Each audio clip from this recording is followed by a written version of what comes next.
Yaklaşık 2 sene benim hayatımda ızdırap dolu yıllar oldu ve bu illetten sonunda kurtuldum. Öncelikle ben 26 yaşında bir mühendisim. Bu hikaye 4 sene öncesine kadar gidiyor. 22 yaşında okuldan mezun olduktan sonra bir firmada elektrik mühendisi olarak işe girmiştim. Amacım biraz tecrübe kazanıp işimde kendimi geliştirmekti. Her şey iyi gidiyordu. Çalıştığım firmada Merve isminde muhasebe departmanında bir kız vardı. Benden 2 yaş küçük, sarışın tatlı bir kızdı. İşim gereği muhasebe departmanı ile sık sık görüşüyorum. Git gel bu kızla muhabbeti ilerlettim. İş çıkışları bir yerlere gitmeye, tatil günleri görüşmeye başladık. 2 ay sonra da sevgili olduk bu kızla. Büyük firmalarda böyle ilişkiler dedikodu kaynağıdır. Bu yüzden ilişkimizi şirkette belli etmiyorduk. Ama olayı anlayanlar oldu tabii ki. Neyse, Merve'yi biraz anlatayım size. Genelde sakin, uysal, güzel, karakterli bir kızdı. Ağzından bir kere bile kötü söz duymamıştım. Düzgün terbiye almış, kendini iyi yetiştirmiş birisiydi. Kendi gibi çalışan bekar bir arkadaşıyla aynı evde yaşıyordu.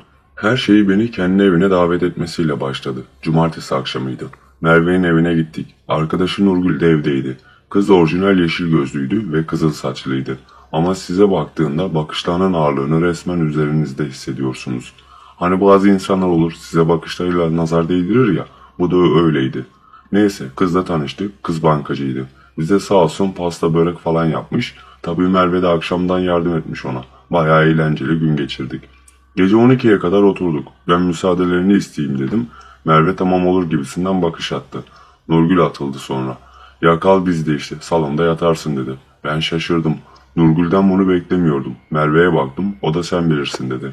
Ben de tamam kalayım öyleyse dedim. Salonda yatak açtılar bana. Onlar da odalarına çekildi.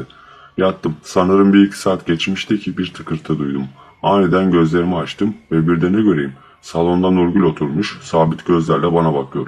Gözleri yeşil yeşil parlıyor ama sanki ateş gibi, yeşil bir ateş. Ben de bir an ürktüm. Ne oldu Nurgül dedim. Sustu ve sadece bakmaya devam etti. Ben bir daha yeniledim. Ne oldu, neden başımda bekliyor ve bana bakıyorsun dedim.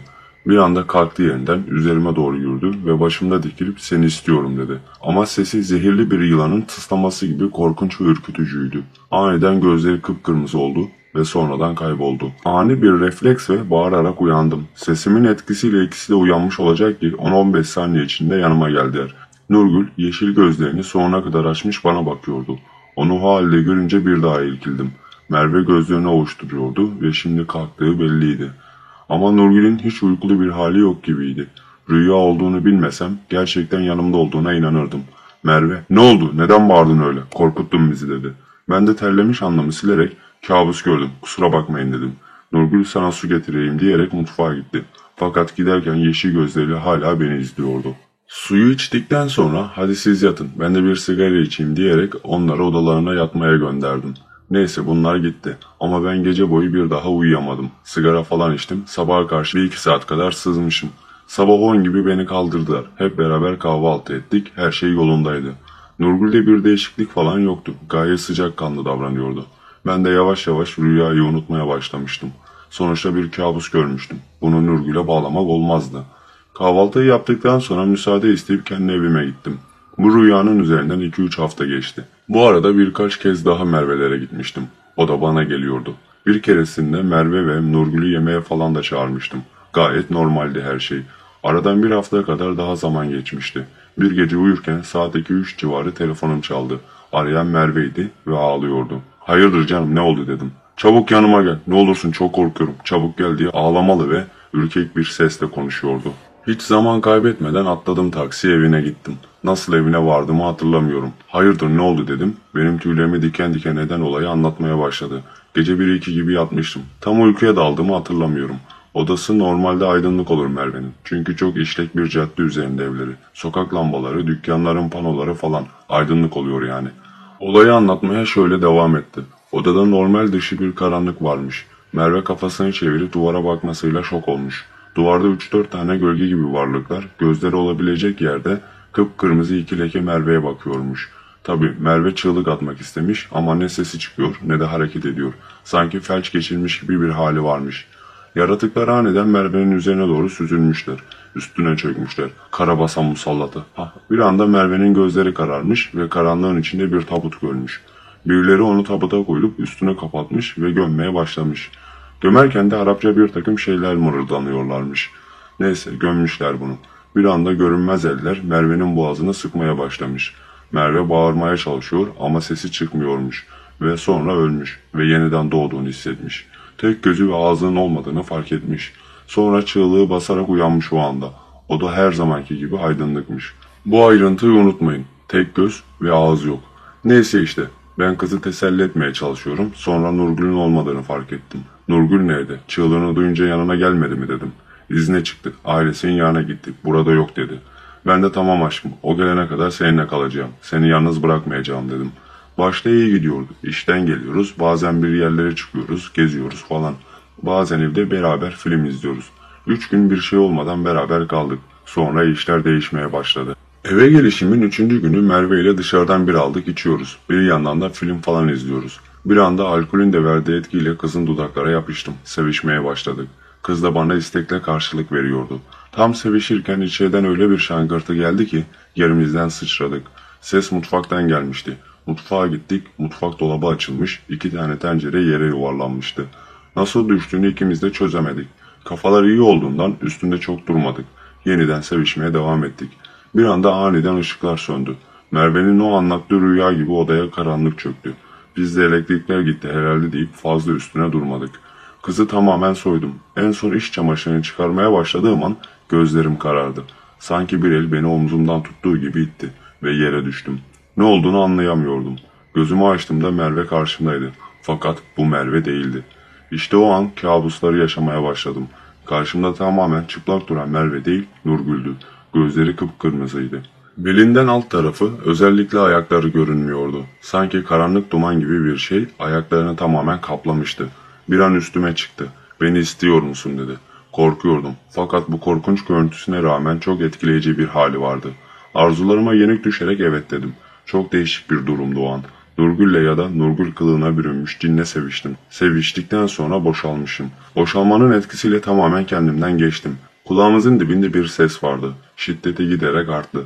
Gözlerimi açtığımda Merve başucumda beni uyandırmaya çalışıyor. Bana uykumda sürekli titrediğimi ve garip kelimeler konuştuğumu söyledi. İçkinin etkisiyle sızmışım. Gördüğüm kabusu anlatmadım ona. Sadece manasız bir rüyaydı dedim. Zaten yeteri kadar korkuyordu. Müsaade isteyerek banyoya girdim. Gerçekten de boşaldığımı hissettim. Normal ilişkiden de çok daha fazla zevk almıştım. İç çamaşırlarımı almak için odaya geri döndüm. Merve, bunlar normal değil. Benim başıma gelenler şimdi senin başına da gelmeye başladı. Söylemiyorsun ama fark ediyorum. Ben korkuyorum sevgilim. Ne yapacağız dedi. Ben de kabusla aşkım fazla büyütme falan dedim. Ama ben de farkındayım bazı şeylerin ters gittiğini. Bunun Nurgül ile ilgili olduğunu ama Merve'ye söyleyemediğim bu bağlantıyı. Belki de yanılıyor olabilirdim. Merve'ye ben bir duşa gireyim aşkım sen yat dedim. Bir güzel sıcak suyla duş aldım. Giyinip odaya girdiğimde Merve uyumuştu. Işıklar açıktı korkmasın diye. Ben de açık bırakıp ben de bir sigara yaktım camın kenarına geçip. Caddeyi izlemeye başladım. Az ileride yol kenarında bir otobüs durağı vardı. Durağın köşesinde Nurgül'e çok benzeyen, belki de oydu, birini gördüm. Nurgül'e benzediği için gözlerimi ovuşturup bir daha baktım. Ama bu süre zarfında ortalıktan kaybolmuştu. Durakta kimse kalmamıştı. Gerçekten ürpermeye başlamıştım bu son olaydan sonra. Bu olayların sebebinin Nurgül olduğunu iyiden iyiye düşünmeye başladım. Sabaha kadar kafamdan yüzlerce düşünce geçti. Nasıl olabilir falan diye. Fakat bir cevap bulamıyordum. Bu olaydan sonra 4 gün geçmişti. Nurgül sonunda gelmişti. Merve ona karşı iyi davranıyordu ama ben kızı gördüğümde bir soğuma geldi içime. Gözlerindeki bir şey, bir parıltı beni rahatsız ediyordu. Benimle fazla ilgili konuşması, gülmesi, espriler yapması, hatta bakması, kısacası varlığı bile ruhumu sıkıyordu. Bunları tabii ki Merve'ye söyleyemezdim. Neyse o gün pılımı pırtımı toplayıp eve döndüm. Bu olayın peşini bırakmayacağım dedim kendi kendime. İnternetten araştırmalara başladım. Büyüye, nazara, cinlere inancı olan bir insandım. Ama pek ilgim yoktu. İnternetten saatlerce araştırma yaptım. Büyülerle, cinlerle ilgili. O kadar çok bilgi paylaşımı vardı ki şaşırırsınız. Artık bana veya Merve'ye büyü yapıldığından emindim. Hem de etkili bir büyüydü. Fakat büyünün tam içeriğini, nasıl olduğunu bilmiyordum. Ama büyünün ben, Merve ve Nurgül üçgeni arasında olduğunu biliyordum. Bundan emindim. Sonra dişimi fırçalamak için banyoya doğru yürüdüm. Fırçayı aldım elime. Tam macunu sürecekken elimden kaydı ve yere düştü. Almak için eğildiğimde çamaşır makinesinin altında bir şey fark ettim. Küçük bir torba. Ağzı ip ile bağlanmış. Bunu gördüğüm an kafamdaki şeylerin doğru olduğunu düşündüm. Torbanın ağzını açmamla öğürmem bir oldu. İçinde çürümeye başlamış bir kanlı et parçası, ufak bir parça ve buna bağlı bir kağıt vardı. Kağıdın içinde Arapça yazılar, değişik şekiller, Merve ve benim beraber çekildiğimiz fotoğrafın ufaltılmış bir hali vardı. Merve'nin tek gözü ve ağzı oyulmuştu. Bu işi kesin Nurgül'ün yaptığına emin olmuştum. Merve'lere gidip hesap sormak istedim ama sonra vazgeçtim. Tam emin olmalıydım. Elimde kanıt yok, bir şey yok. Ama bana yemeğe geldikleri gün koyduğuna adım gibi eminim. En iyisi bunu hocaya götüreyim. Bu konularla ilgili bir aile dostumuz vardı. Kasım abi. İlahiyat mezunu, alim bir zat. Senelerce cami imamlığı ve müftülük yapmış. Aynı zamanda bu konularda, metafizik konularında kendini yetiştirmiş birisi. Torbayı kapatıp ağzını gene bağladım. Dişimi bile fırçalamadan yerime gidip yattım. Sabah olduğunda iş yerinden izin aldım.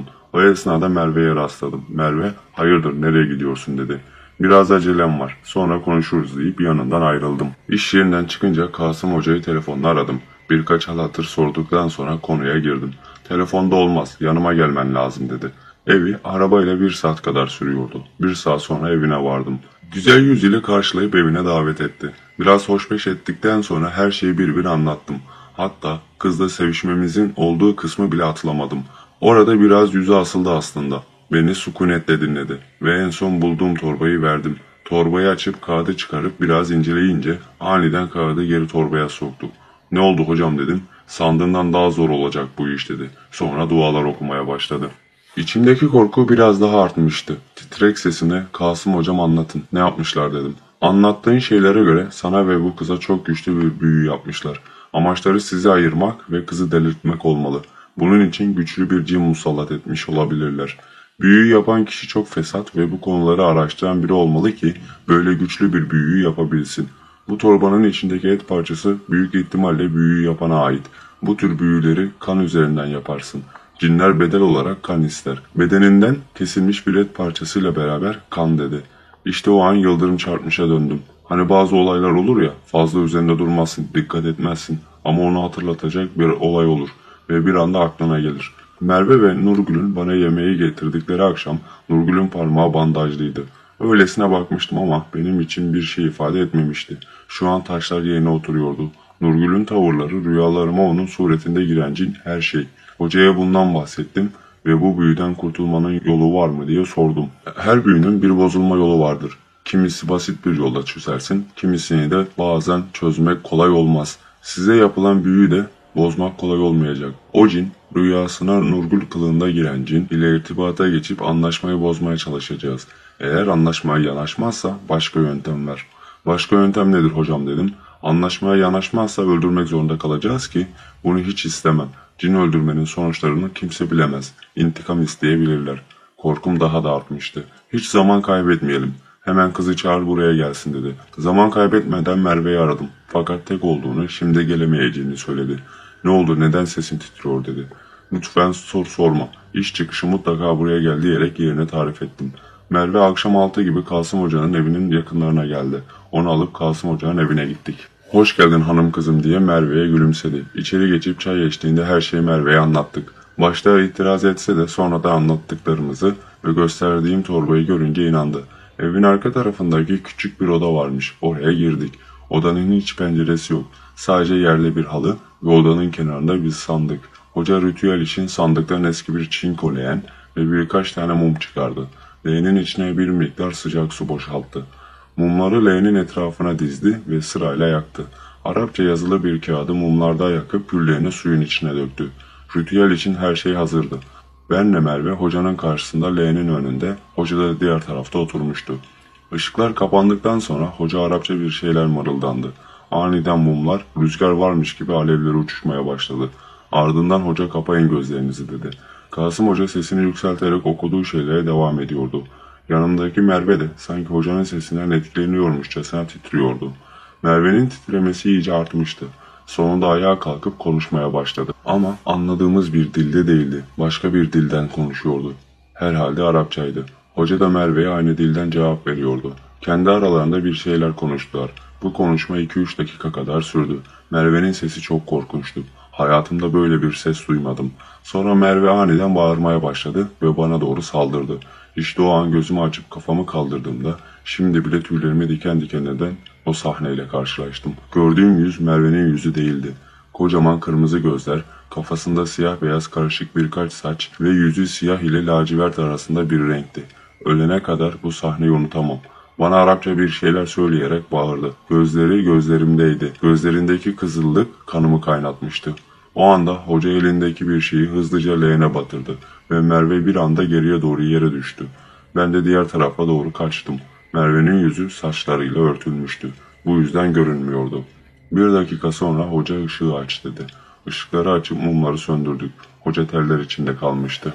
Hoca, bu iş beni aşar evladım. İlmim bunun üstesinden gelmeye yetmez. Hoca da korkmuş olacak ki sesi titriyordu. Hocam anlatın lütfen. Merve ne konuştu sizinle diye anlatması için ısrar ettim. Merve hala baygın bir şekilde yerde yatıyordu. Ama şekli şemali düzelmişti. Konuşan Merve değildi dedi. Kasım Hoca ve devam etti. İlk önce cine adını, kabilesini ve size neden musallat olduğunu sordum. Bana kabilesini, büyük bir liderin kızı olduğunu ve isminin Sina olduğunu söyledi. Hocanın dediğine göre çok ünlü, güçlü bir cin taifesiymiş bu ve bu cinli kabilenin reisinin kızıymış. Çok güçlü, kadın bir cinmiş. Kabuslarımıza Nurgül şeklinde giren cin bu cinmiş. Kasım Hoca bile şaşırdı. Nurgül bunu nasıl size musallat edebildi diye devam etti. Cine seni kim çağırdı? Neden buraya geldin diye sordum. Bu kızla beraber kalan kız beni çağırdı diye cevap vermiş. Sonra bir insanları rahat bırak yoksa seni öldürürüm dedim. Öldürürüm kelimesini duyunca sinirlendi ve sana doğru döndü. Sonra sana şunları söyledi. Senin etin de kemiğin de benim olacaksın. Hocam bu ne demek dedim. Hoca yüzünü ekşiterek galiba bu cin sana musallat olduktan sonra Nurgül için sizi ayırmak yerine sana tutulmuş dedi. İşte o an betim benzin attı. Bir bu eksikti dedim içimden. Bir de cinden belalım olmuştu. Şimdi ne olacak, ne yapacağız hocam dedim. Bu esnada Merve kendine gelmeye başladı. Gözlerinin altı şişmişti hafiften. Burnu kanıyordu. Sanki dayak yemiş gibi yüzünün bazı kısımları morarmıştı. Eliyle başını tutup bana ne oldu dedi. Hiçbir şey hatırlamıyor musun dedim. Hayır hatırlamıyorum dedi. Hoca Merve'ye sen burada sen de benim odada yat. Bu gece burada kalın. Yarın bahsettiğim hocanın yanına gideriz dedi.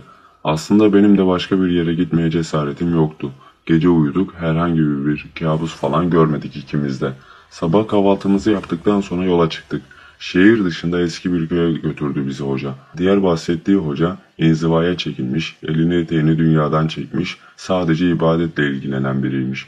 Adamın evinin önünde durduk arabayla. Hoca önden gidip kapıyı çaldı, ardından biz geldik. Kapıyı çaldı yavaşça. Kapıyı başörtülü bir kadın açtı. Hoş geldiniz Kasım hocam, buyurun dedi. Hoş bulduk Fatma kızım, baban yok mu? İçeride namaz kılıyor. Ben size çay koyayım. O da gelir birazdan. Buyurun oturun şöyle diye bir odaya buyur etti. Eski tip bir evdi. İçindeki eşyalar basitti. Televizyon, radyo yani lamba hariç teknolojiye dair evde bir şey yoktu. Sonra içeri o girdi. Kasım Hoca görür görmez ayağa fırladı ve eline yapışıp öptü. Haliyle ben ve Merve de elini öptük. Adamda öyle bir heybet vardı ki bir anda görseniz korkarsınız. Boyu nereden bakarsanız 1.90'ın üstündeydi. Geniş omuzlu, uzun, gür, düzgün ve beyaz bir sakalı vardı. Gözleri çakır mavisi, üzerinde cübbe, kafasında takke vardı. Gelip karşımıza oturdu. Hoş geldiniz gençler dedi. Gözlerindeki mavilik insanın gözünü alıyordu. Bu evine gittiğimiz zatın adı Mustafa Hoca'ydı. Kasım Hoca ona büyük saygı besliyordu. Zaten havas ilmini öğrenirken Mustafa Hoca'dan çok istifade ettiğini söyledi. Kasım Hoca çocukların böyle böyle derdi var diye olan biteni sona kadar anlattı. Mustafa Hoca sakalını sıvazladı ve bir süre düşündü. Sonra ağır ağır konuşmaya başladı. Bu cinliyi tanırım. Kendisi çok güçlü habis bir cindir. Yaklaşık 7 asırdır yaşar. Bu cini çağıran kişi nasıl bir hata yaptığının farkında mı acaba? Çağırmayı nasıl başardı bilemiyorum ama kurtulması çok zor. Fakat imkansız değil. Bunun diyetini onu çağıran kişi ağır ödeyecek. Buna eminim dedi.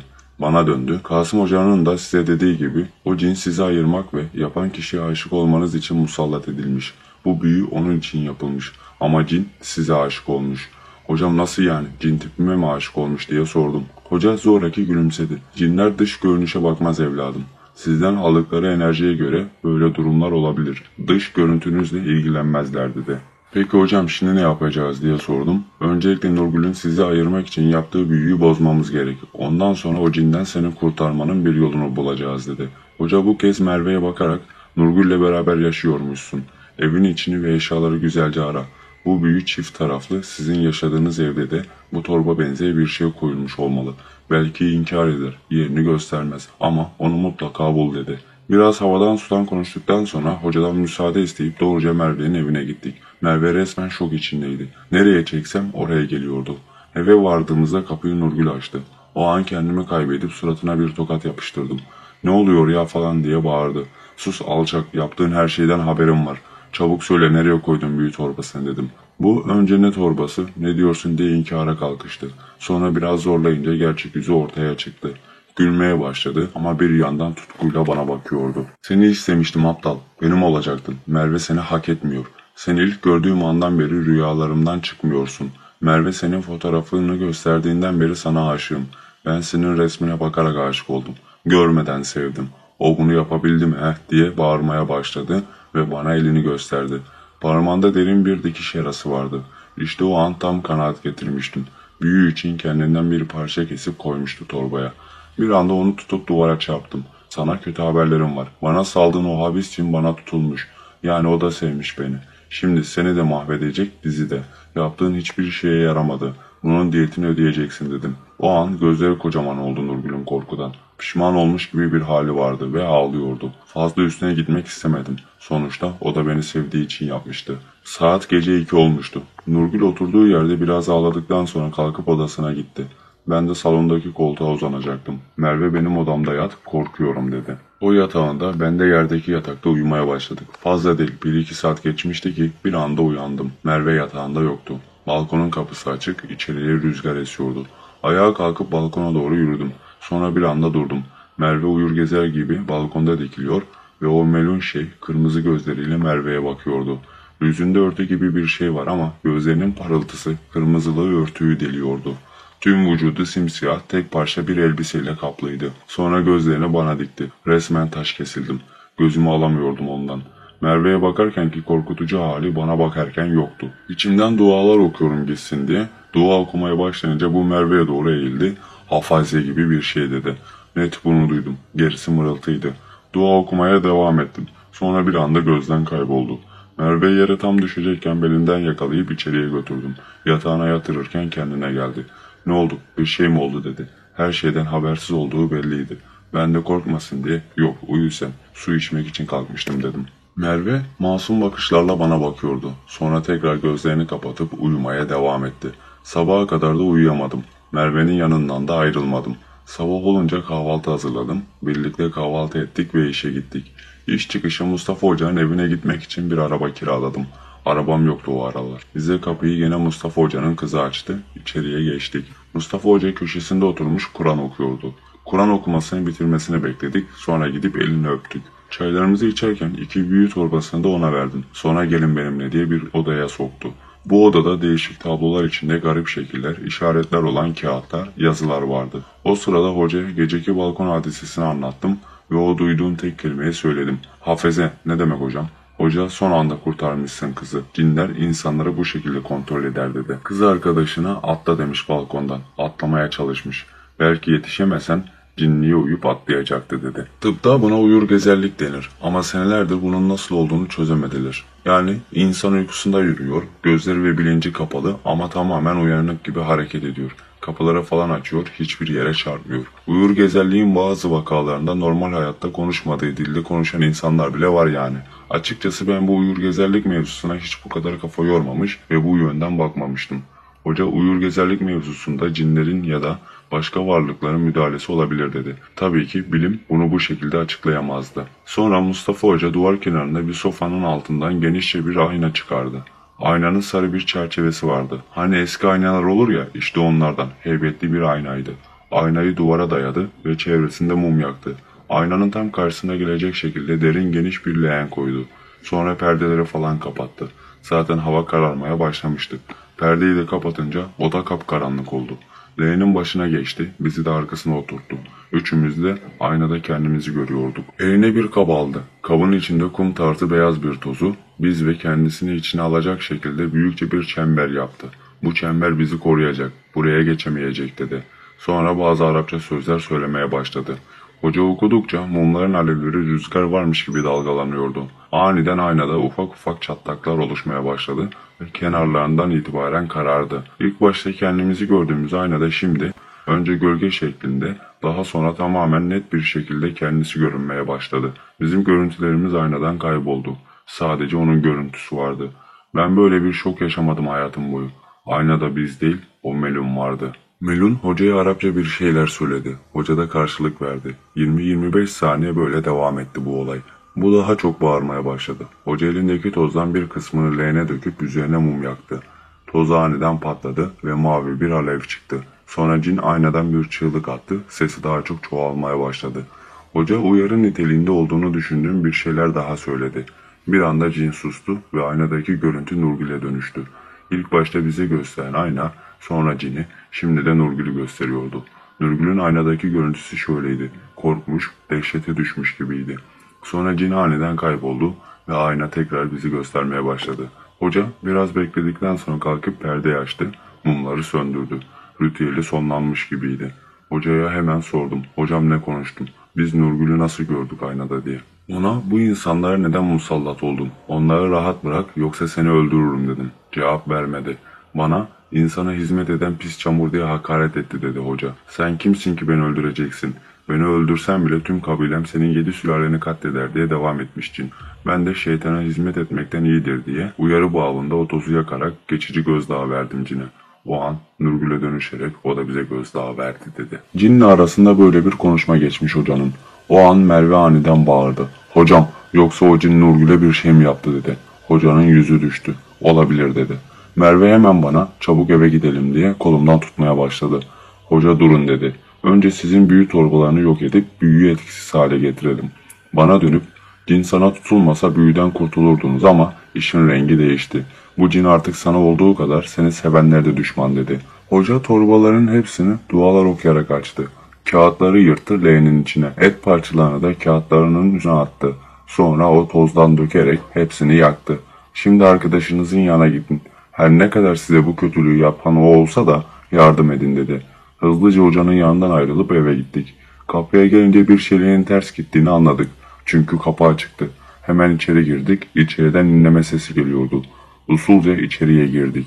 Nurgül odasında kafasını göğsüne gömmüş, ayaklarını bağdaş yapmış yerde oturuyor. Kafasını ileri geri sallayıp o sesleri çıkartıyor. Birkaç kez seslendim Nurgül diye. Hiç duymamış gibi davranıyordu. Sonra sarstım. Ne oldu sana dedim ve başını ellerimle kaldırdım. Yüzü kanlar içindeydi.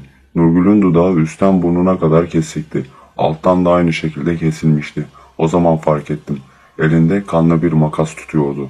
Göğsü ve ağız kısmı kan içindeydi. Bir anda Nurgül çıldırmış gibi ayağa kalkıp Merve'ye doğru koştu. Ona tam makası batıracakken arkasından elini tutup makası aldım. Merve şok geçiriyordu resmen. Hiç kımıldamıyordu. Nurgül'ü sıkıca tutarken Merve'ye bağırdım. Ambulans çağır diye. Ama Merve yeniden kımıldamıyordu. Nurgül'ü kanepeye fırlattım düştü ve kafasını kenara vurdu. Sanırım bayılmıştı. Gittim Merve'ye tokat attım. Merve diye birkaç kez bağırdım. Kendine geldi sonunda. Hemen ambulansı aradık. Gelip hemen müdahale ettiler. Hastaneye yattı bir süre. Doktorlar iz kalacağını söyledi. Nurgül'ün ailesi gelip bizi soru yağmuruna tuttular. Nurgül'ün Merve'ye saldırdığı durumu ve büyü olaylarını gizleyerek anlattık. Poliste de aynı ifadeyi verdik. Eve geldiğimizde bu durumda bulduk falan dedik. Elinden makası aldım bana direndi. O boğuşmada düşüp kafasını vurdu diye anlattım. Onlar da intihar vakası diye geçtiler olayı. Çünkü ne kapıda bir zorlama vardı ne de bizim parmak izimiz. Nurgül'ün tedavisi bitince psikiyatri tedavisi görmesi için hastaneye yatırdılar. Hiç konuşmuyordu. O günden bahsetmiyordu. Saatlerce gözleri bir noktaya dikili oturuyordu. Neyse Nurgül'ü ailesiyle bırakıp normal hayatımıza dönmeye çalıştık. 2-3 hafta boyunca başka hiçbir sorun yaşanmadı. Aradan bir ay falan geçmişti. Mustafa Hoca beni aradı. Bu akşam benim eve gelin. Sizin ne işin var dedi. Ne işi olduğunu merak ediyordum. Akşamın olmasını bekledim. Akşam iş çıkışı arkadaşımın arabasını alıp Mustafa Hoca'nın evine gittik. Bizi yine kızı karşıladı. İçeri buyur etti. Mustafa Hoca sesli bir şekilde Kur'an okuyordu. Biz de bir köşeye oturup dinlemeye başladık. Hoca Kur'an'ı bitirince elini öptük, hal hatır sorduk. Sonra Nurgül'den kendine zarar verdiğinden bahsettik. Hoca üzüldü durumu öğrenince. Allah'tan şifa diledi. Bu olay cinlerin ilk hamlesi. Hamleden sonra ara vermişler. İkinci hamle daha sert olabilir. Cin çok kuvvetli. Onu yenebilmem için Azrail yokuşuna geçmem gerek dedi. Ne yokuşu hocam dedim. Azrail yokuşu dedi.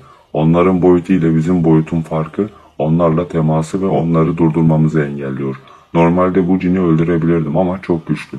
O yüzden direkt onların boyutuna geçmem gerekli. Bu yüzden günlerdir hazırlık yapıyorum dedi.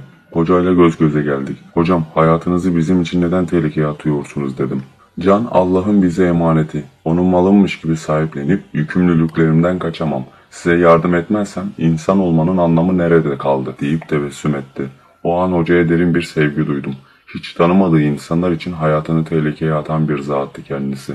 Böyle insanlar az bulunur. Sonra yine geçen geldiğimiz odaya geçtik. Yerde büyük bir leğen, yanında içinde toz olan bir kap, tozdan çizilmiş bir çember ve etrafında mumlar yanıyor. Biz gelmeden tüm hazırlıkları yapmıştı. Çemberin içinde siyah bir örtü vardı. Hep beraber çembere girdik. Hoca ne olursa olsun sakın çemberden çıkmayın diye tembihledi bizi. Leğenin içine oturdu hoca. Sonra örtüyü üstüme örtün diye namazdaki oturma pozisyonuna geçti. Kafasına örtüyü örttük. Odanın pencereleri ve perdesi kapalıydı. Hoca mırıldanarak bir şeyler söyledi. Hoca sanki transa geçmiş gibi put gibi duruyordu. Sonra duvarlara, kapılara vurma sesi geldi. Merve elimi iyice sıktı, gözlerini kapamıştı. Bir anda cam çat çut diye kırıldı. İçeriye doğru doğal olmayan bir rüzgar esmeye başladı. Hocada hala ses seda yoktu. Sonra evin penceresine doğru baktım. İleride evin önündeki yolun ilerisindeki tarlalardan karartıların geldiğini gördüm. Yaklaşa yaklaşa cama kadar geldiler. Sanki dilim tutulmuştu. Kalbim durmak üzereydi. Bir anda o karartılardan biri Nurgül'e dönüştü. Yüzü kapkaranlıktı. Gözleri kırmızıydı. Bize bakıp yardım edin, acı çekiyorum, kurtarın beni diye yalvarıyordu. Sonra dudağı yarılmaya, kanamaya başladı. Yardım edin diye ağlıyordu. Sanki hipnotize olmuş gibi yavaşça ayağa kalkmaya başladım. Tam çemberden çıkacakken hoca üstünden örtüyü atıp beni kolumdan yakaladı. Cama doğru Arapça bir şeyler bağırdı, tam hatırlamıyorum. O varlıklar hemen geri kaçtı, karanlıkta kayboldu. Hoca çemberden Ayetel Kürsi okuyarak çıktı ve camı kapattı. Hoca arkasını dönünce şok yaşadım resmen. Burnu kanamış, gözlerinin altı kararmıştı. Hiç takati kalmamış gibiydi. Baktım sendeliyor, hemen kolundan tuttum, içeriden kızını çağırdım.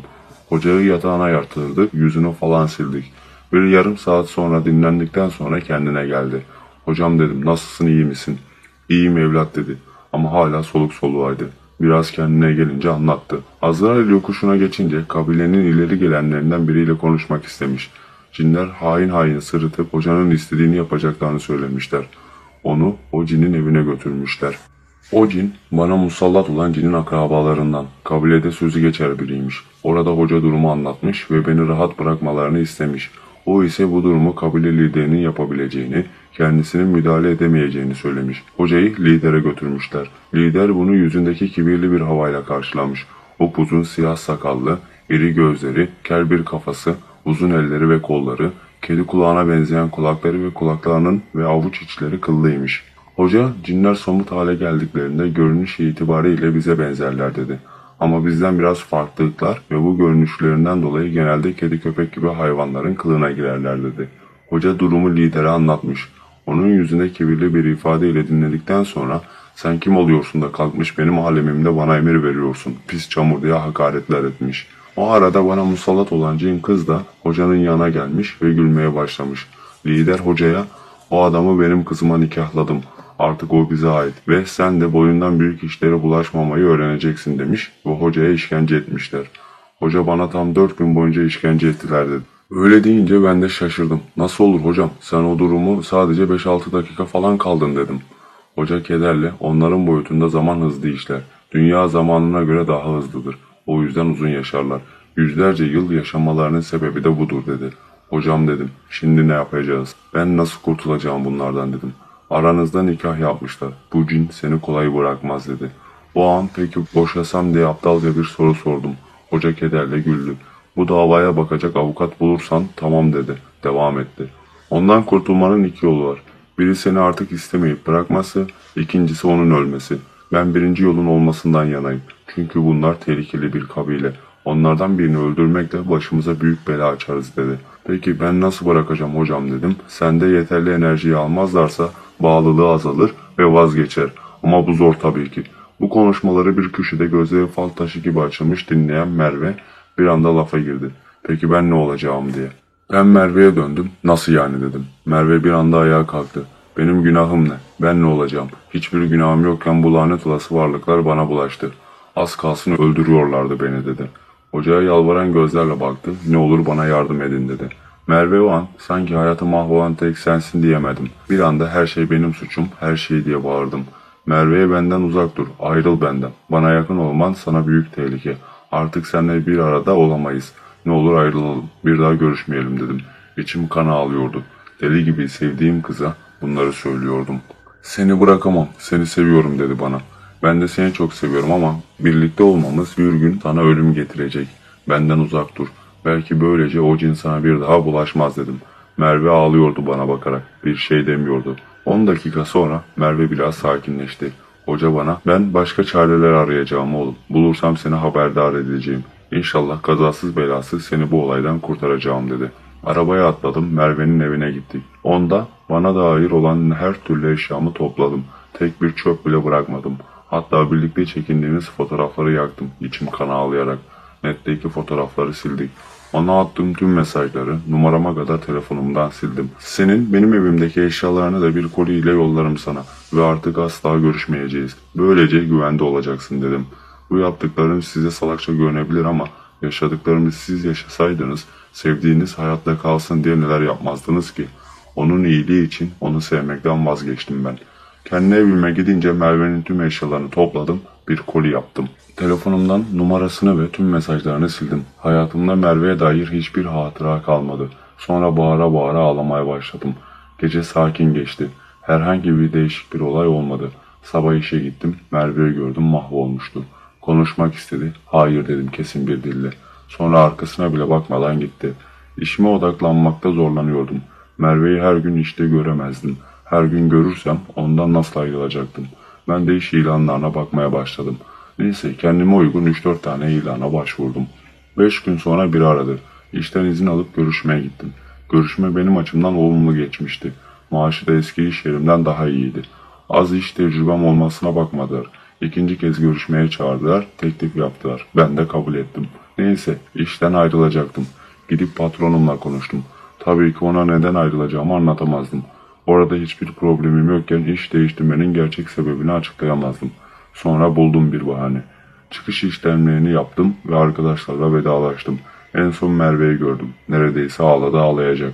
Onunla da vedalaşmadan gitmek olmazdı dedim. Beni şirketin bahçesine çağırdı. Orada aniden kollarıma atladı. Şimdi de işimi bırakıyorsun. Demek benden bu kadar nefret ettin dedi. Ben de mecburum. Senin iyiliğin için dedim. O an nasıl bir ruh hali içindeysem kızdan tamamen ayrı kalırsam ona zarar gelmeyeceğini düşünüyordum. Hoşça kal dedim arkamı döndüm kıza. Yola çıkana kadar sabrettim. Sonra koyuverdim kendimi. Ağlamaya başladım. 2 gün sonra gerekli evrakları hazırlayıp yeni işime başladım.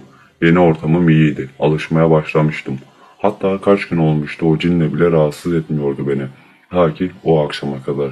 İşe başlayalı 10 gün olmuştu. Akşam eve gelmiştim. Mutlu değildim Merve'siz. Merve birçok mesaj atmış ve defalarca aramıştı.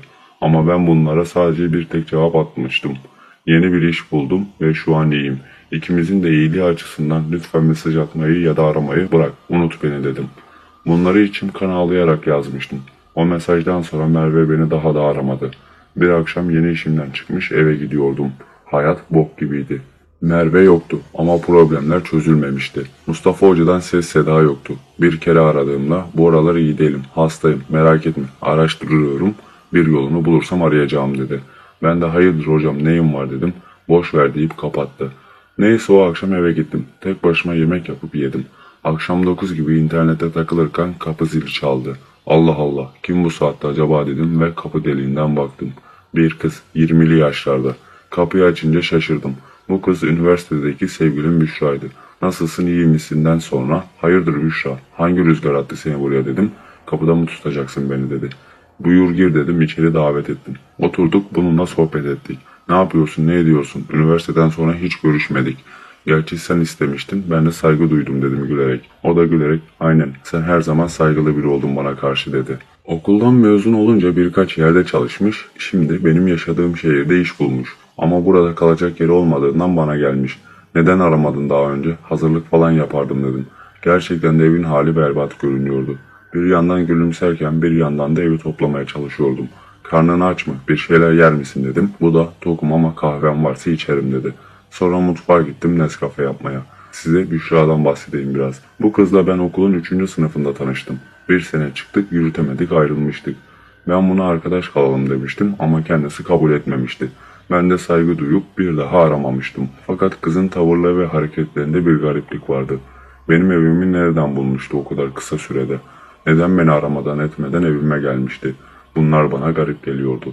Kahveleri yapıp yana gittim. Seninki bol sütlüydü dedim. Teşekkürler canım dedi. O an biraz irkildim. Büşra asla sütlü kahve içmezdi. Ben ayrıntılara dikkat eden bir adamdım. O yüzden bu ayrıntıyı unutmamıştım. Sonra çaktırmadan benim evi nasıl buldun diye sordum. Senden ayrıldıktan sonra tutmuştum bu evi. Bulman imkansızdı dedim. Seni rüyalarımda gördüm dedi. Sonra güldü. Ama bu gülüş normal bir gülüş değildi. Ben de gerilmiştim haliyle. Gülümsemeye çalıştım. Sonra bana baktı. Aslı'dan öğrendim dedi. Aslı Büşra'nın arkadaşıydı. Onunla hala dostluğumuz devam ediyordu. Hatta evimin taşınması sırasında bana çok yardımcı olmuştu. Aslı ile ne zaman görüştün dedim. Geçen gün görüştük dedi. O an resmen irkildim. Bu imkansızdı. Çünkü Aslı 3 ay önce Amerika'ya yüksek lisansa gitmişti. Ben belli etmemeye çalışarak gülümsedim. Ben de bayağıdır görmüyorum onu dedim. Sonra sen otur ben bir su içip geliyorum dedim. Yanından kalkıp içeriye gittim. Hemen mutfak balkonuna çıktım. Mustafa Hoca'yı arayacaktım. Telefonunda şarjı biteceği tuttu. O an arkamı dönmemle irkildim. Büşra hemen dibimde bitmişti. Sesi soğuk bir tonla kimi arıyordun dedi.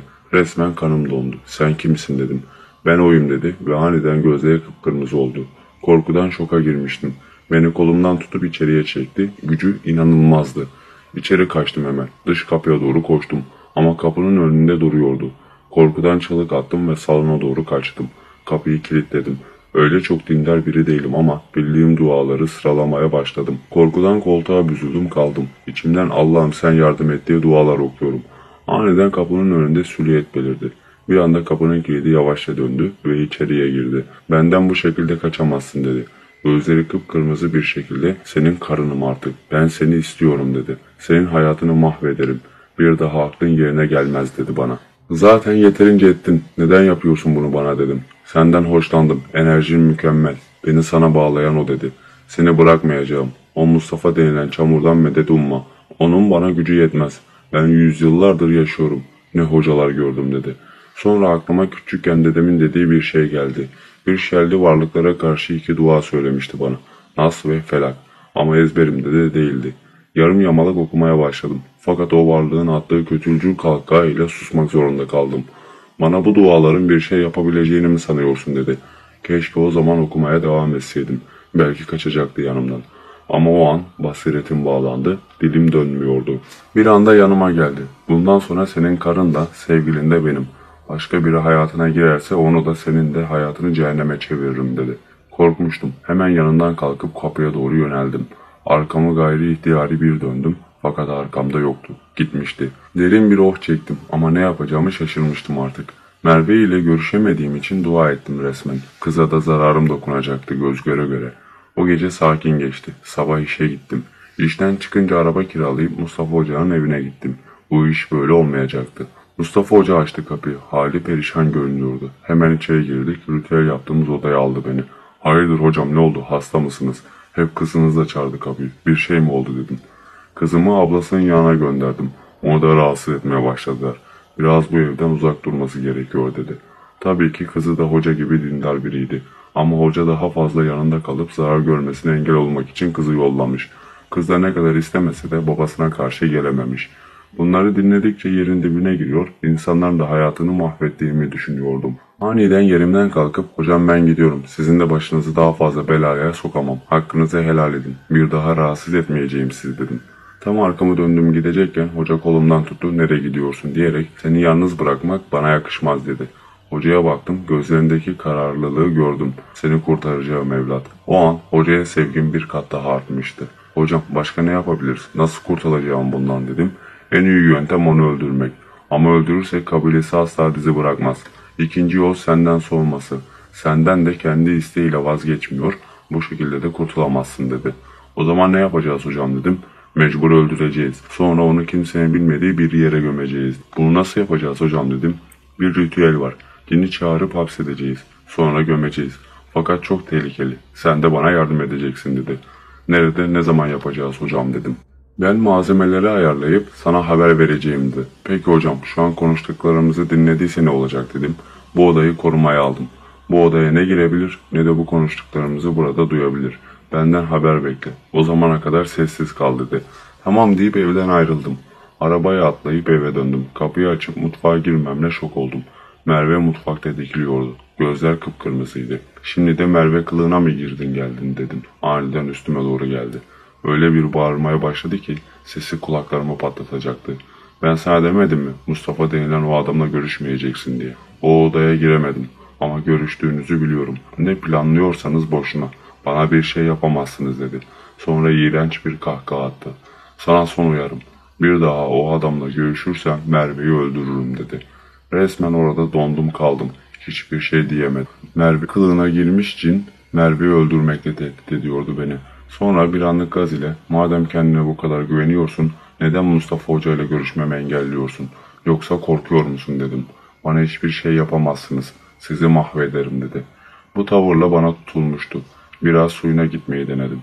Ama madem senden kurtulamıyorum bana normal davran dedim. Yoksa kafayı yiyeceğim. Bir anda gözlerindeki kızıllık gitti ve gözleri Merve'nin gözlerine dönüştü. Zaman kazanmam ve suyuna gitmem gerekiyordu.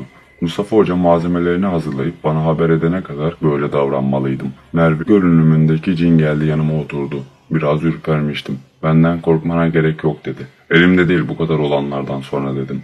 Buna sorular sormaya başladım. Onun hakkında ne kadar çok şey bilirsem ileride ondan kurtulmam için kullanırım diye düşünmüştüm. Sen tam olarak kaç yaşındasın? Nasıl bu aleme girip çıkabiliyorsun dedim. Cinler uzun yaşar. Hele ki benim gibi güçlü cinler 1000 yıldan fazla yaşayabilir. Tabi bu sizin zamanınıza göredir. Bizim zaman diliminde 1000 yıl 100 yıl gibidir. İstediğimiz zaman bu aleme geçiş yapamayız. Sizinle aramızda boyut farkı var. Bunu aşmak için ya birinin bizi davet etmesi ya da çok fazla güçlü olmamız lazım dedi. Çok fazla güçlü olanlarınız istediği gibi geçebiliyor mu dedim. Evet ama onların sayısı çok az dedi. Peki sen kimsin? Necisin? Neden beni rahat bırakmıyorsun? Benden ne istiyorsun dedim. Sen sadece benim için bir anlaşmaydın. Amacım Merve ile seni ayırmak ve Nurgül'e bakmanı sağlamaktı. Fakat senden gelen enerji beni etkiledi dedi. Aşık mı oldun bana dedim. Bizde aşk diye insanların tutulduğu şeyler yoktur. Kendi alemimizde enerjilerimiz vardır. Kimden fazla enerji alırsak onunla ilgilenmeye başlarız dedi. Cin onunla ilgilenmeye başladıkça güzelleşiyordu. Merve kılığındaydı ama ondan daha güzel olmuştu. Gözleri pırıl pırıl, teni pürüzsüz olmuştu. Soru sormaya, onunla konuşmaya devam ettim. Çünkü ben de hoşlanmaya başlamıştım ondan. Enerji arttıkça ne oluyor dedim. Enerji sizin içtiğiniz su gibidir bizim için. Enerji sayesinde kolayca istediğimiz yere ışınlanır, istediğimiz kılığa kolaylıkla gireriz. Ama boyut kapısı denilen bir şey var. Bu boyutta herhangi bir müdahale olmadığı sürece geçemeyiz. Siz insanlar bizi davet ediyorsunuz, ondan buradayız dedi. Peki senin inancın var mı? Yani Allah'a inanıyor musun dedim. Bu soru hiç hoşuna gitmemişti. Gözleri tekrar kızarmaya başladı. Sert bir ses tonuyla hayır dedi. Demek sen kafirsin dedim. O sizin gibilerin yakıştırması. Şeytan cin taifesinden idi. Daha sonradan Allah'a bağlılığı ve hizmetinden dolayı meleklerin hocası oldu. Fakat Adem yaratılınca ona secde etmesi istendi. O ise kendinden düşük bir varlığa secde etmediği için huzurdan kovuldu. Şeytan diye anılmaya başlandı. Onun asıl ismi Azazel'dir dedi. Allah'ın emrine karşı geldi. Tabii ki kovulacak dedim. Bu sözü işitince daha da gözleri kızardı. Allah'a onun kadar bağlı ve seven olmamıştır bu zamana kadar. Sonra sizler yaratıldınız. Aciz topraktan yaratılmış çamurlar. Neden size boyun eğsin? Siz bunu hak edecek ne yaptınız ki dünyaya kargaşa çıkarmaktan başka dedi. Kargaşa çıkaranlar şeytana uyup onun yolundan gidenlerdir. Şeytan kibire kapılmayıp Allah'a itaat etseydi kovulmazdı dedim. Bana pis bir şekilde sırıttı. Çok bilgisiz ve sığsın dedi. Hayır, inançlıyım. Senin gibi kafir olmaktan iyidir dedim. Sonra bana madem Allah'a mükemmel şekilde inanıyorsun neden emirlerini uygulamıyorsun? Neden yasakladıklarını yapıyorsun? İçki içiyorsun, kızlarla zina yapıyorsun ve namaz kılmıyorsun dedi. Bunun karşısına biraz afalladım ve durdum. Ama cevap da verdim. Ben Allah'ın emir ve yasaklarına uymuyor olabilirim. Ama bu beni kafir yapmaz, günahkar yapar dedim. Peki Allah'a karşı gelmiyor musun? Onu hiçe sarmıyor musun? Allah sana demiş bunları yap diye. Ama Allah'ım kusura bakma sen yasaklamışsın ama ben dinlemiyorum seni. Demek isyan değil midir dedi. Sustum kaldım. Bu konuda haklıydı. Ama bunu ona söylemedim. Hemen konuyu değiştirdim. Onunla laf yarışına giremezdim. Benden binlerce kat daha tecrübeli, daha zeki ve daha güçlüydü. Hafif gülümseyerek peki burada mı kalacaksın sürekli? Hep benimle mi duracaksın dedim. Gözlerini tekrar parıldatmaya başladı. Seksi bir ses tonuyla hayır sürekli kalamam. Her ne kadar güçlü olsam ve davetle gelmiş olsam da sürekli kalamam bu boyutta dedi. Daha da gülümseyerek o zaman git lütfen. Beni korkutuyorsun dedim. Biraz nazlı bir şekilde söylemiştim. Sevgilisinin emrinden hiç çıkmayan kız edasıyla peki dedi ve aniden kayboldu. Rahat bir nefes almıştım. Neye bulaştım ben? Ne yapacaktım şimdi? Nasıl kurtulacaktım bundan? Biraz kızınca korkudan kanım donuyor, gülümseyince zevkten dört köşe oluyordum. Bunların hepsi bir oyundu elbet. Maksadı bendeki enerjiyi almak ve kendine köle etmekti beni. Gece rahat bir uyku çektim. Normalden bile daha güzel dinlenmiştim. Bundan onun bir etkisi var mı bilmiyorum. Sabah işe gittim. Kiralık araba hala altımdaydı. Onu iş çıkışı teslim ettim. Sürekli bu şekilde olmazdı. Araba kiralamak masraflı oluyordu. Kendime ilk seferinde ucuzundan bir araba bakmaya başladım. Kredi çekecektim. Biraz da babam destek çıkacaktı. 3-4 gün çok şükür o varlık beni rahatsız etmedi. Sonra kafamda bir araba belirledim. 2007 model temiz bir Corolla buldum. Babam da biraz yardım etti.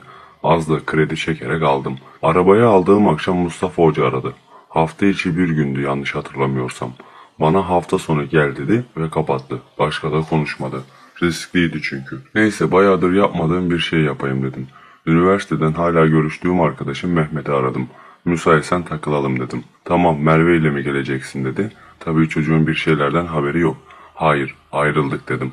Tamam kanka takma kafana. Ben Sinem'in, Mehmet'in sevgilisi. Bir arkadaşı var onu da çağırayım 4 kişi takılırız dedi. Hiç yabancı birini çekmek istemiyordum. Ama hayır diyemedim. Tamam bir saat sonra görüşürüz deyip kapattım. Eve gidip üstümü değiştirdim. Arabaya atlayıp Mehmet'in yanına gittim. Mehmet'i aldıktan sonra Sinem ve arkadaşını almaya gittik. Sinem ve arkadaşını evlerinden aldıktan sonra Mehmet, Sinem, Selma ve ben Merve ile takıldığımız bara gittik. Sinem'in arkadaşı Selma'dan bahsedeyim biraz. Güzel bir kızdı. 1,65 boylarında, sarışın, yeşil gözlü, koca göğüslü bir kızdı. Çok zayıf değildi, çok da şişman değildi. Ama iyiydi yani. 3-4 bira içince benim kafa limoni oldu ve kıza yavşamaya başladım. Birkaç tane daha bira içince benim kafa iyice gitti. Sürekli Selma'ya yavşıyorum. O an Selma'nın arkasında bir şey fark ettim. Köşede bir masada tek başına oturan biri vardı. Şapkalı kızın teki. Ama durum çok saçma. Ne önünde bir şey var ne de kimse onun farkında değil gibi bana sabit gözlerle bakıyordu. Bir anda ben de ona dikkatlice bakınca gözlerinin kıpkırmızı olduğunu fark ettim. O kadar kızıldı ki gözlerimi kapatmak zorunda kaldım. Tekrar açtığımda karşı masada kimse yoktu. Kaybolmuştu. Bu masada oturan kesin Sinna'ydı. O mahluk ve çok fena kızmıştı. İnşallah bu kızlara zararı dokunmaz dedim kendi kendime. Mehmet hadi kalkalım ben kendimi iyi hissetmiyorum dedim. Mehmet tamam kalkalım dedi. Benzimin attığının o da farkındaydı. Tam kalkacakken kızlar biz bir tuvalete girelim sonra kalkarız dediler. Neyse biz bekliyoruz. Aradan 5-6 dakika geçmeden içeriden korkunç bir çığlık geldi. Millet ne oluyor diye tuvaletin oraya doğru gitti. Tabii ben en önde koştum. İçeriye daldım. Selma yerde kıvranıyordu. Şoka girmiş gibiydi. Sinem de korkudan bir yere çöküp kalmış vaziyetteydi. Ne oldu size dedim endişeli bir şekilde.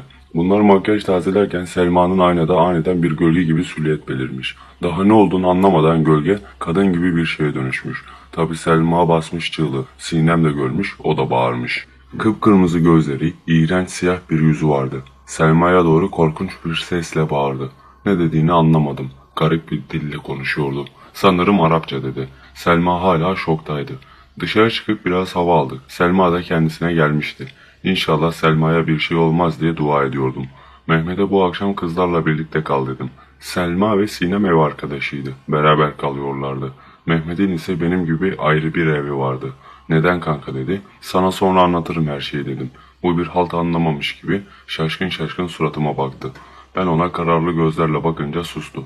Mehmet suratıma bakıyordu.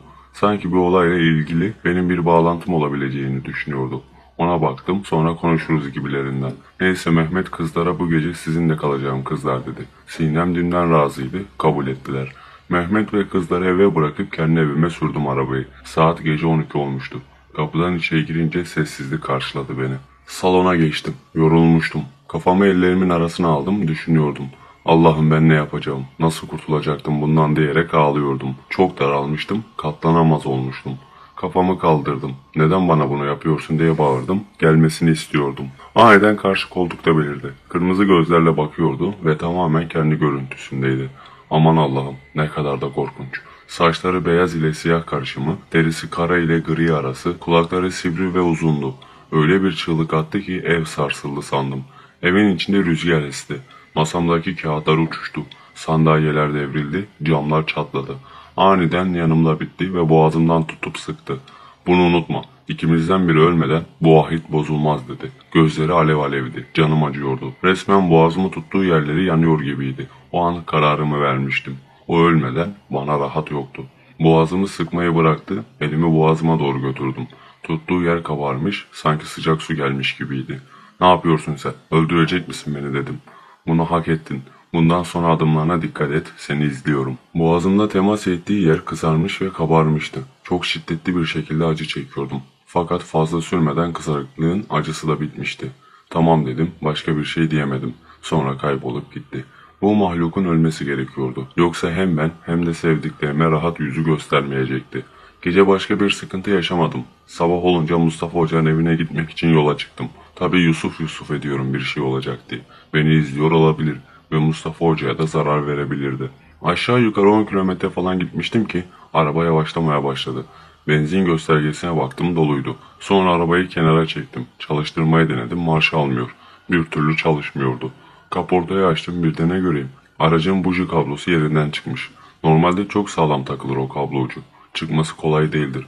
Ama her nasılsa çıkmıştı işte. Onu yerine takıp iyice bastırdım. Kaportayı kapatıp araca geçtim. Çalıştırdım ve yola devam ettim. Başka bir aksilik yaşamadan Mustafa Hoca'nın evine vardım. Gene tekti. Kızı da gelmemişti. Beni salona buyur etti. Sonra gitti çay ve yanında bir şeyler getirdi. Hocam seninle görüşmemizden sonra neler oldu neler diye bir çırpıda her şeyi anlattım.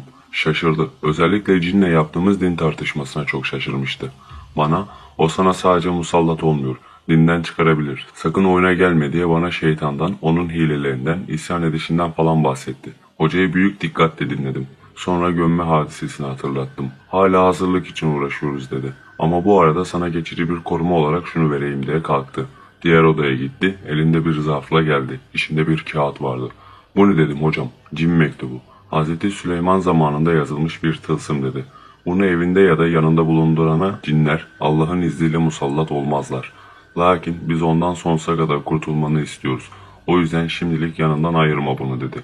Mektubu aldım. Sonra hocam yarın pazar müsaadeniz olursa bu gece sizde kalabilir miyim? Tabii ki olur dedi. Gece oturduğumuz odada yattım. Mektubu da göğsüme yerleştirdim. İçim huzurda olmuştu. Uyumaya başladım. Gece aniden uyandım. Dışarıdan evin dışından sesler geliyordu. Kapıya küt diye vurulmaya başlandı. Elimi mektuba bastırıp hocanın odasına koştum. Hoca da kalkmıştı. Dışarıdan kedi sesleri geliyordu. Sanki onlarca kedi evin etrafında miyavlıyorlardı. Sesleri çok korkutucuydu. Hani kediler korkunç bir sesle miyavlar ya, aynen öyle. Hocam ne oluyor? Bu sesler ne dedim? Eve girmeye çalışıyorlar. Sayıları fazla olmalı. Ama ev korunuyor. Ve o mektup sende olduğu sürece sana zarar veremezler. Allah'ın izniyle dedi. Hoca daha sonra dua okumaya başladı. Bayağı uzun okudu. Hoca okudukça gürültü hafiflemeye, kedi sesleri bitmeye başladı. Hoca ile gün ağarana kadar oturduk. Daha sonra hoca ben namaz kılacağım, İstersen sen de kıl dedi. Tamam dedim. Birlikte sabah namazı kıldık. Sabahtan sonra hoca biraz Kur'an okudu. Ben de onu dinlerken uyuyakalmışım. Gözümü açtığımda neredeyse öğlen olmuştu. Sonra odanın kapısı çaldı. Hoca içeri bir tepsiyle girdi. Kahvaltı hazırlamıştı. Hocam size de zahmet oluyor dedi mahcup bir ifadeyle. Ne demek, canın sağ olsun evladım dedi. Beraber kahvaltı yaptık. Kahvaltıdan sonra hocaya hocam biraz dolaşalım mı arabayla, nefes alırız dedim. Tamam olur dedi. Arabaya atladık, marşa bastım fakat yine çalışmadı. Çeviriyorum anahtarı, sadece bir tık sesi geliyor ama çalışmıyor. Kaportayı açtım, marş motoruna giden kablo soketi yerinden çıkmış ve sanki bir hayvan soketi çiğnemiş gibi ezmiş vaziyetteydi. Bir tornavida ile soketi düzelttim. İyice sıkıştırarak yerine oturtturdum. Hoca espriyle karışık, bu cinler de arabandan ne ister anlamadım. Dün de buji kablosunu çıkarmışlar. Değişik espri anlayışları var herhalde dedim. Hoca sadece tebessüm etti. Neyse atladık arabaya. Köyün arka kısmında bir çamlık var. Çam ağaçları var her yerde. Bayağı güzel rüzgar esiyor. Oraya gidelim dedi hoca. Tamam dedim. Yolda giderken kuru yemiş içecek falan aldım. Oturduk bir çamın dibine, hem konuşuyor hem de bir şeyler yiyorduk. Çok güzel rüzgar esiyordu. Hocam hazırlıklar ne zaman olur dedim. Burada başka şeylerden konuşalım. Gündüzleri cinler bir şeyler yapamaz ama dışarıdayız sonuçta. Ben sana haber vereceğim dedi. Hoca ile öğlen namazı için camiye gidene kadar oturduk. Sonra beraber camide namaz kıldık. Köy kahvesine gittik. Hoca beni uzaktan akrabası diye tanıttı. Köylülerle muhabbet ettik. Hepsi hocaya derin hürmet gösteriyordu. Bayağı hoşbeşten sonra köylülerden biri dün gece olanları duydunuz mu diye muhabbet açtı. Bize dönüp gece kahveden dönerken bir sürü kedi miyavlaması duydum. Senin evin oradan geliyordu Mustafa hocam dedi. Ben gerildim biraz ama renk vermedim. Mustafa hoca da köy yeri burası olur dedi. Sonra o adam ama bu kadar çok olması normal mi? Lakin 3 harfler olmasın dedi. Mustafa Hoca kesin bir dille onların muhabbetini çok açmayın, onlardan fazla söz etmeyin ve onlara bulaşacak herhangi bir şey yapmayın diye nasihatte bulundu. Onlarla bizim aramızda perde olduğundan ve bunu bozacak şeylerden kaçınmamızdan bahsetti. Cinlerin iyi huylusunun olabileceği gibi habisleyenin de olabileceğinden ve elimizden geldiği kadar onlara bulaşmamamızdan bahsetti. Sonra o adam sustu, açmadı daha konuyu. Çünkü belliydi. Bu adam konuşmaya devam ederse başka biri de belki de söylenti olan başka bir cin muhabbeti açacaktı. Lakin arkası kesilmeyecekti. Hoca bu şekilde uyarınca kimse daha muhabbet açmadı. Hocanın bunu yapmasının nedeni zaten yeterince daralmış ruhumu daha fazla daraltmaktan kurtarmaktı. Hocayla biraz kahvede oturup başka konulardan konuştuk. Kedi sesi duydum diyen abi de fazla lafı uzatmadı ve hocanın anlattıklarını dinlemeye başladı. Yarım saat kadar da oturduktan sonra müsaade isteyip kahveden kalktık. Ben de Mustafa Hoca'dan müsaade istedim. Önce onu evine bırakıp sonra kendi evime gidecektim. Akşam olmak üzereydi ve yarın iş vardı. Mektubu yanından ayırma sakın ve yolundan şaşmadan direkt evine git dedi Mustafa Hoca arabadan inerken. Tamam hocam dedim. Atladım arabaya, kazasız belasız eve geldim. Mektubu evin salonunda bulunan kitaplığın en üst kısmına koydum. Sonra bir duşa girdim. Duştan çıkmak üzereyken telefon çalıyordu. Hızlıca banyodan çıkıp telefona baktım fakat yetişemedim. Arayan Mehmet'ti. Çabuk yanıma gel diye bir mesaj atmış. Hemen aradım. Ne oldu? Ne bu telaşın dedim. Sen gittikten sonraki gün bize bir şeyler oldu. Ne olduğunu açıklayamıyoruz. Kızlar korkudan aklını yitirecek. Ne oluyor bize? Gel hemen anlat her şeyi dedi. Hemen üzerime giyindim. Mektubu yanıma alıp atladım arabaya. Sinemlere gittim. Kapıyı Mehmet açtı. Aşırı sinirliydi. Sanki suç bendeymiş gibi trip atıyordu. İçeri girdim. Sinem ve Selma ağlamaktan gözleri şişmiş haldeydiler. Sordum hemen. Ne oldu neyiniz var dedim.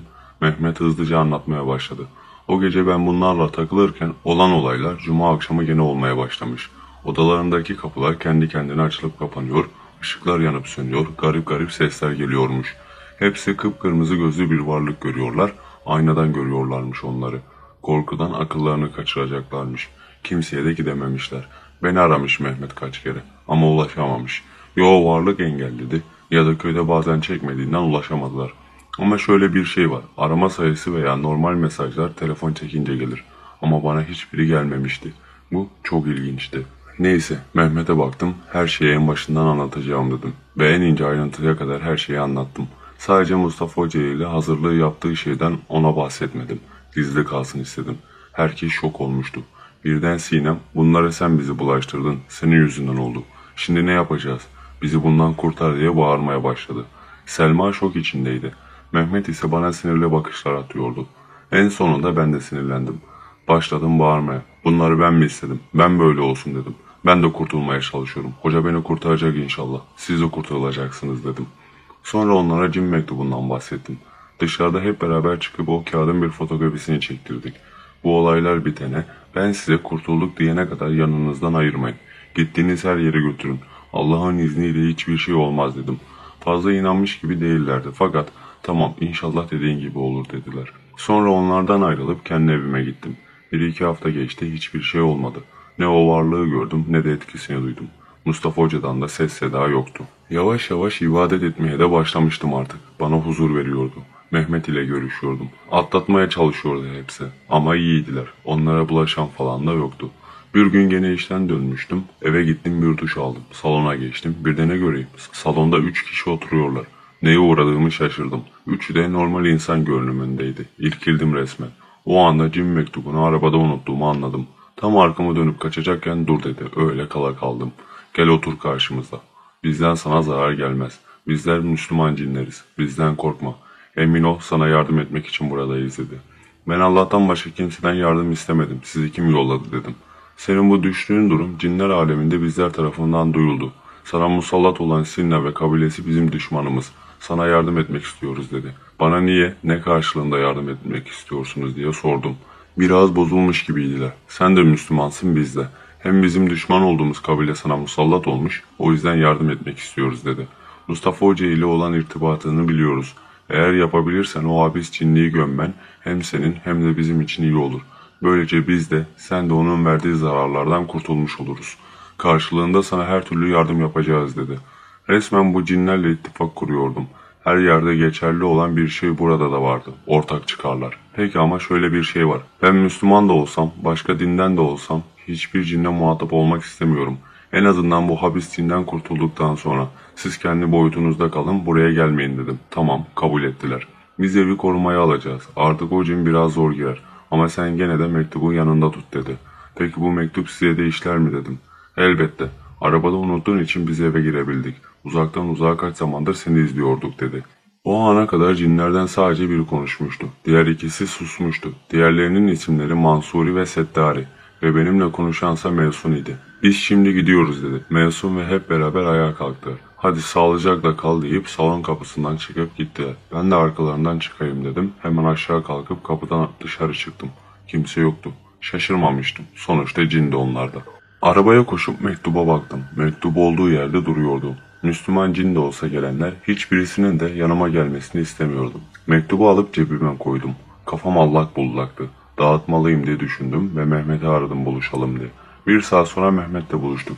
Her zaman gittiğimiz barlardan birine gidelim dedi. Ben içmiyorum artık. Başka düzgün bir yere gidelim dedim. Artık kötü alışkanlıklarımı bırakmak istiyordum. Normal bir kafeye gittik nargile içmeye. Bir yandan zehirli dumanı ciğerlerimize çekiyoruz. Bir yanda konuşuyoruz. Ne oldu ne bitti diye. Sinem ve Selma nasıl dedim. Sorma kardeşim. Sinem'le ayrıldım dedi. Neden? Ne oldu dedim. Sinem ona sen ve arkadaşından ne kadar uzak olursam benim için daha iyi. Mahluklar benden uzak olurlar. Rahatsız etmezler. Artık temasta olmayalım. Benden uzak dur demiş. Resmen utandım o an. Yerin içine girecektim. Benim yüzümden kızla ayrılmışlardı. Mehmet benim halimi anlamıştı. Takma kafana kanka. Senin ne suçun var bu konuda? Böyle olaylarda herkes bir suçlu arar. Sinem'le zaten iyi gitmiyordu. Bu olaylarda tuzlu biberi oldu dedi. Her ne kadar beni rahatlatmaya çalışsa da kendimi kötü hissediyordum. Ama bir yandan Mehmet'in bu anlayışına hayran kalmıştım. Sağ olasın dostum dedim. Herkes böyle bir şey olsa Mehmet gibi tepki vermezdi. Mehmet'e karşı olan dostluğum o an bir kat daha artmıştı. Birkaç havadan sudan konuştuktan sonra Mehmet'e o mektubu sakın yanından ayırma. Sinem ve Selma ile artık görüşmem. O yüzden onlara bir zararı dokunmaz ama seninle görüşüyorum. Sana zararı dokunsun istemem dedim. Bana zaten sen bunu verdikten sonra hiçbir olay olmadı dedi. Neyse bir iki saat orada oturduk. Mehmet'i evine bıraktım. Mustafa Hoca aradı. Akşam 10 gibi hayırdır hocam dedim. Hafta sonu mutlaka bana gel dedi. Sorgulamadım fazla. Demek ki sonunda kurtulacaktık.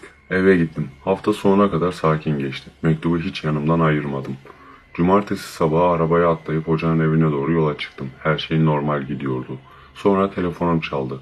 Arayan kişi iş yerinden bir arkadaştı. İş yerinde bir problem olmuş ve oraya gitmem gerekiyordu. Akşam üzeri işler halledip tekrar yola koyuldum. Hava hafiften kararmıştı. 30 dakikalık asfaltı yoldan gittikten sonra köy yoluna döndüm. Yolun kenarında yaşlı birisi elini kaldırdı.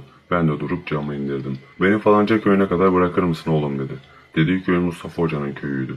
Tamam amca, ben de oraya gidiyorum zaten dedim ve amcayı arabaya aldım. Arka koltuğa oturdu fakat hiç konuşmuyordu. Yüzü yere dönük vaziyette sadece sessiz şekilde duruyordu. Garibime gitmişti. Muhabbet açmak istedim. Amca ne yapar ne edersin dedim. Çiftçiyiz oğul. Tarla taban işleri dedi. Yine sessizliğe bürünmüştü. Sonra köy yoluna sapacaktım ki amca bir anda dile geldi. Devam et. İleriki sapaktan dönersin. Orası daha düzgün dedi. Sesinde bir ciddiyet vardı ve ben de ısrar etmeden devam ettim. Biraz gittikten sonra sağa dön dedi. Traktör yoluna soktu beni. İleride bir çamlık, koruluk gibi bir yer vardı. Amca dedim, yolu biliyorsun değil mi dedim. Evet sen sür. Şu koruluğa geçtik mi geldik sayılır dedi. Ulan ağaçlarla çevrili yoldan gidiyoruz. Havada iyice kararmaya başladı. Ayın ışığı bile yok. Aniden araba durdu. Benzin de var bir sorun da gözükmüyordu. Amca sen bekle dedim. Aşağı inip kaputu açtım. Lanet olası buji kablosu kopmuştu. Ve çalışması imkansızdı. Lan dedim nasıl olur bu? O anda irkildim. Üstümü yokladım. Eyvah dedim. Mektup üzerimde yoktu. İş yerinde girdiğim elbisenin cebinde kalmıştı. Kaputu çarparak kapattığımda büyük şoku yaşadım. Amca arabada yoktu. Hızlıca arabaya koştum. Kapıları kilitliydi. İçine giremedim. O an anlamıştım ki büyük bir oyunun içindeydim. Ortalık kapkaranlık ve yapayalnızdım. Evet, bu bir oyundu. Hem de onun, o mahlukun bir oyunuydu. Neredesin hani karşıma çık diye bağırdım. Sessiz ormanlık alanda. Sanki bu sözümü bekliyormuş gibi onu hissettim. Hemen arkamdaydı. Geldim, buradayım dedi. Tek gelmemişti. Yanında 2 tane daha cin vardı. Kendi görüntüsündeydi. Aman ya Rabbi, ne korkunç bir görüntüydü. O an üstüme çullandılar. Korkunç seslerle, garip görüntülerle görmeye başladım. Sesler beynimin içinde yankılanıyorlardı. Sanki çığlık gibiydi sesler. 2 el boğazımı sıkmaya başladı. Nefes alamıyordum resmen. Korkunç seslerle bana bağırıyorlardı. Zavallı sünepe, bizlerden kaçabileceğini mi sandın? Senin tüm yakınlarını öldüreceğiz. Hayatını, ruhunu karartacağız. O an içimden gelen o umutsuzlukla bir anda bağırmaya, çığlık atmaya, bağırmaya başladım. Allah'ım kurtar beni. Darda düşen kuluna yardım et diye. Öyle içten, öyle yüksek sesle bağırmıştım ki bir anda üstümden kalktılar. Koruya doğru uçarcasına kaçtılar. Bir ışık yüzmesi onları takip ediyordu sanki. Sonra bana yavaş yavaş yaklaştı ve büyüdü. Işık azaldığında gördüğüm Mevsun'du. Seni bu melundan kurtarana kadar koruyacağız deyip gözden kayboldu. Kendime gelmem bayağı bir sürdü. Cinlerin kavgalarına şahit olmuştum biraz önce. Önceleri cinlere bile tam manasıyla inanmazdım. Ama şimdi biri beni seviyor ve kıskanıyor, hiç kimseyle görüşmememi istiyor, görüştüğün anda cezalandırmakla tehdit ediyor, başka bir cin grubu da beni onlardan koruyordu. Yavaş yavaş yerden kalktım. Kendime gelmeye çalıştım. İçimden bir ses o varlıkların bana bu akşam bir daha yaklaşamayacağını söylüyordu. Bunu söyleyen içimdeki ses değil, beni kurtaran cinden başkası değildi. Hemen Mustafa Hoca'yı aradım. Kısaca durumu özetledim. Araba hala çalışmıyordu. Mecbur olarak toprak yoldan geri ana yola doğru yürümeye başladım. 20-25 dakika sonra yine Mustafa Hoca'yı aradım. Ana yola geldim dedim. O da geliyorum bekle dedi. 5 dakika sonra uzaktan bir traktör geldi. Mustafa Hoca ve bir köylü traktörle geliyorlardı. Traktöre binip arabanın yanına gittik. Halatlarla arabayı bağlayıp hocanın köyüne kadar çektik. Köylüye bir şey anlatmadım. Araç arızası ile ilgili. Köylü amcaya teşekkür edip para vermek istedim ama kesinlikle kabul etmedi. Eve girince her şeyi hocaya anlattım. Allah darda kalan kuluna yardım eder elbette dedi. Hocayla oturduk konuştuk. Yarın inşallah ritüel yapacağız. Her şeyi hazırladım dedi. Tamam hocam peki nasıl yapacağız? Ya başarısız olursak dedim. Öncelikle gözden uzak bir yere gideceğiz. Issız bir yer olması lazım. Orada gerekli ritüeli yapıp cini çağıracağız. Sonra onu hapsedip gömeceğiz dedi. Neye hapsedeceğiz hocam? Bu kadar basit mi dedim. Değil tabii ki dedi. Bana değişik desenli, ağzı kapalı, toprak bir küp gösterdi. Üzerinde deriden yapılma bir bez vardı. Üzerinde Arapça şekiller ve harfler çiziliydi. Mustafa Hoca inşallah kazasız belasız halledeceğiz dedi. İnşallah hocam dedim. Biraz korkmaya başlamıştım. İlk defa boyumdan büyük, hatta çok büyük ve dönüşü olmayan bir yola girecektim.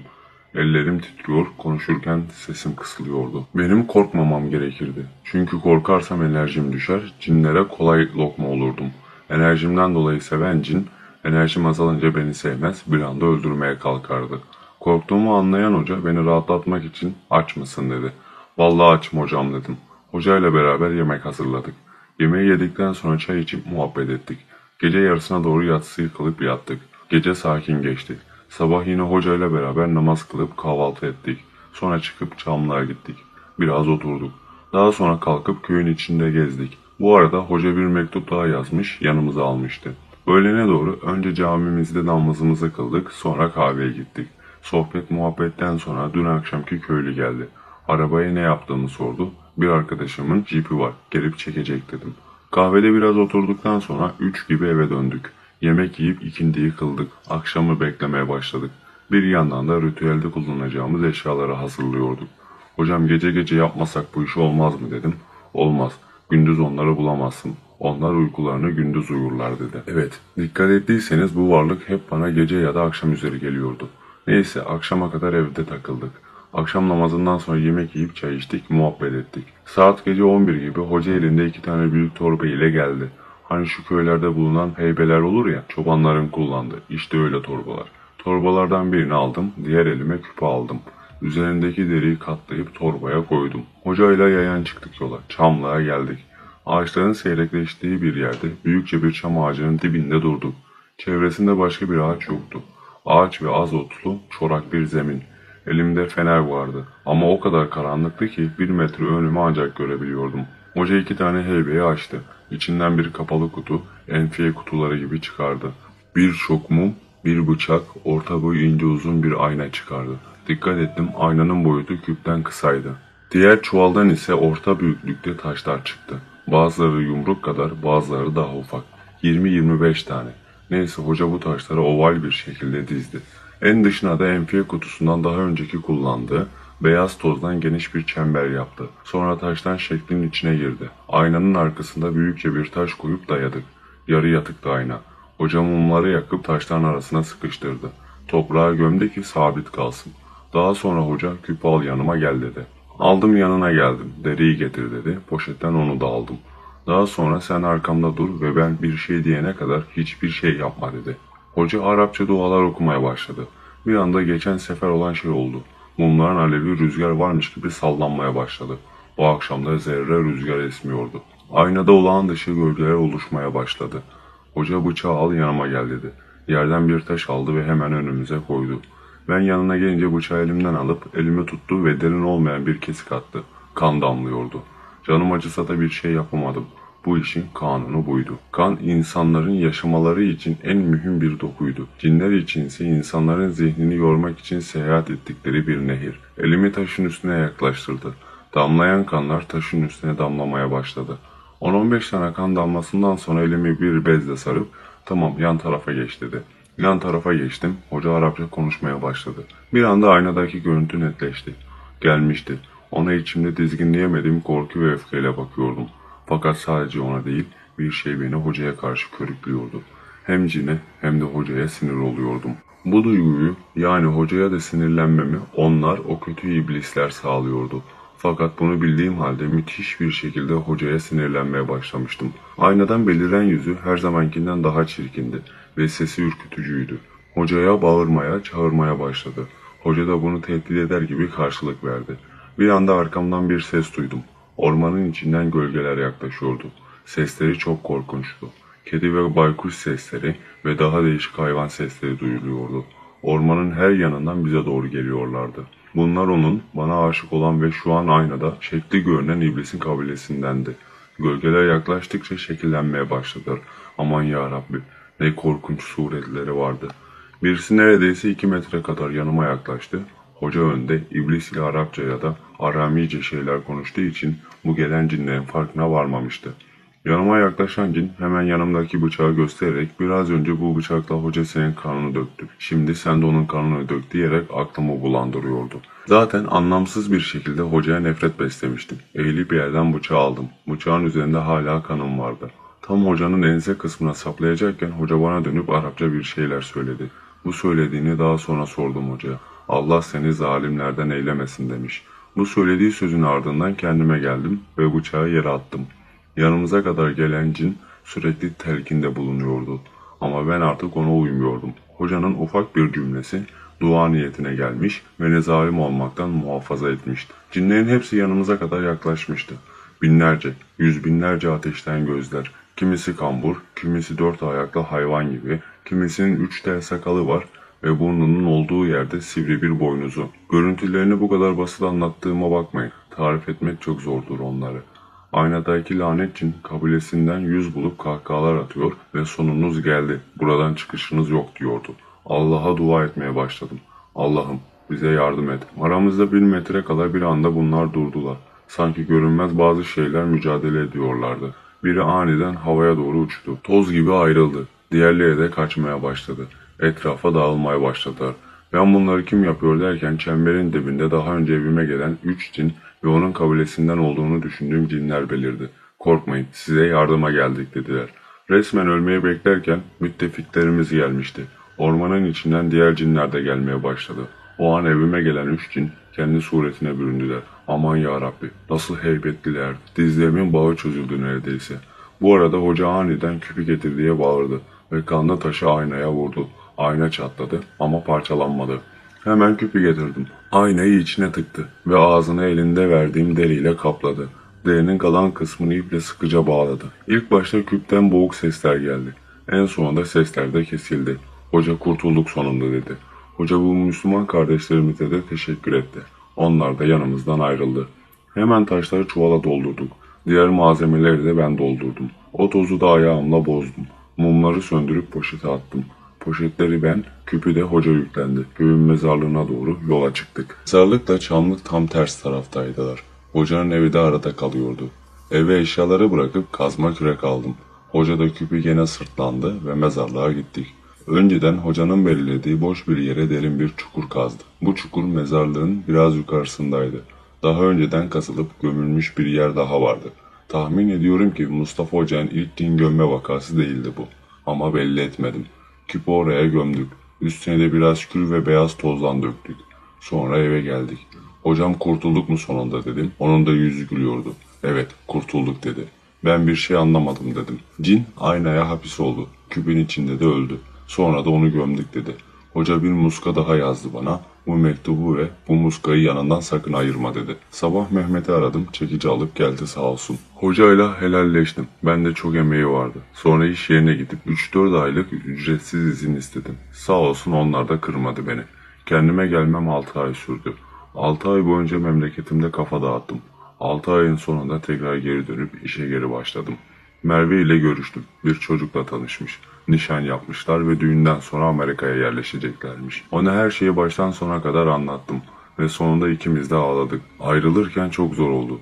Biliyordum beni hala seviyordu. Ama artık iş işten çoktan geçmişti. Nurgül'le de görüştüm. Ona da her şeyi anlattım. O da uzun bir süre tedavi görmüş. Benden yüzlerce kez özür diledi. Öyle olsun istememiştim dedi. Bana gelecek olursak artık daha dindar ve daha düzgün bir hayat yaşamaya çalışıyorum. Kötü alışkanlıklarımın hepsini bıraktım. Bugünlerin geçtiği için Allah'a hamdolsun.